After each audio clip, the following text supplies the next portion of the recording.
Cradle, The Rise of the Chosen, Chapter 17, Part 2. Luji Mali, Ayoye, Tiji, Kaloit. I remember seeing people burst into flames. Guit, Tuyi, Oji, for making untruth, for simple slips of the tongue.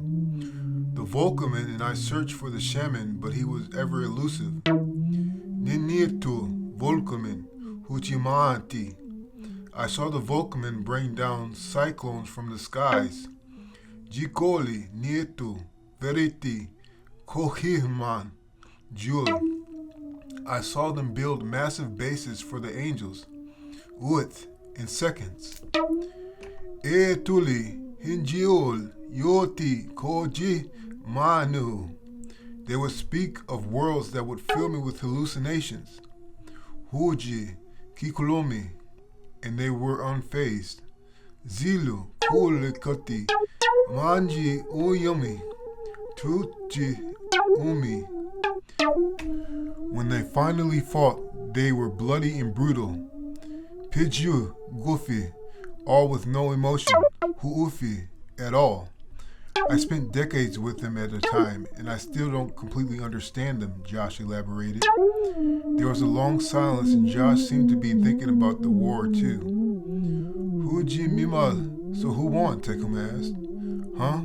Josh asked distractedly. Duumil, the war, Takuma reiterated. Minju Oli, Puili, I'll tell you next time. Gievi, Ayo Lomi, sorry I have to go, Josh stated, and then he vanished with no trace. Giano gave Takuma an astonished look. Takuma shrugged and made a quizzical face. Both Takuma and Queen Giano were awakened by the knocker on the front door. Downstairs, their assistant answered, which they heard, but they quickly made their way down. Gujdi, Josh? Think it could be Josh, she asked. Buoti, I don't know, Takuma answered.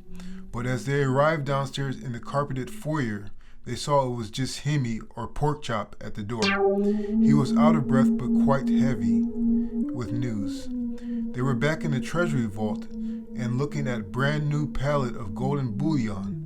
This time it was weighed at 701 pounds of pure gold.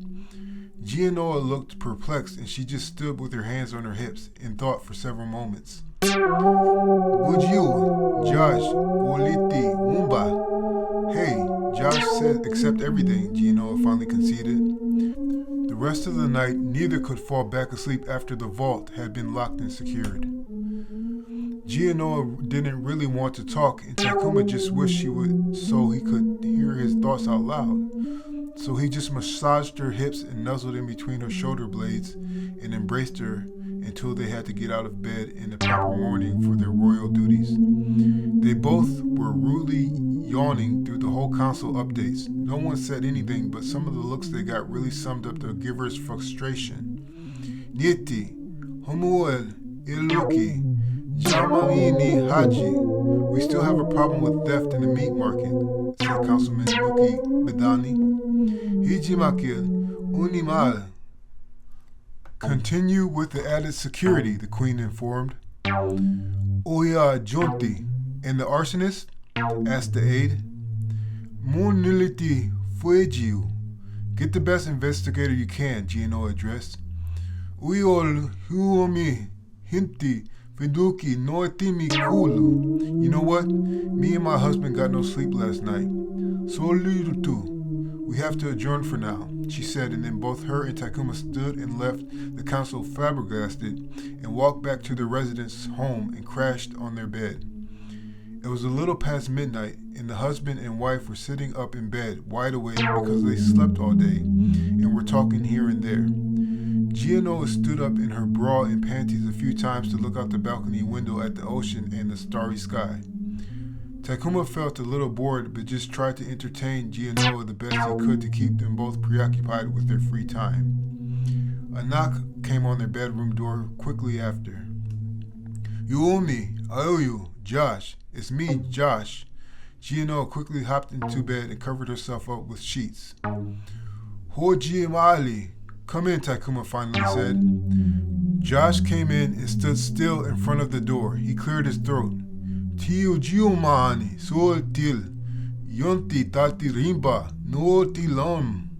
Do you want to come with me on a mission to crown Rimba's kingdom? Josh asked. Ituolaman Hitch will be undercover. Ay moy, yes, the married couple said in unison.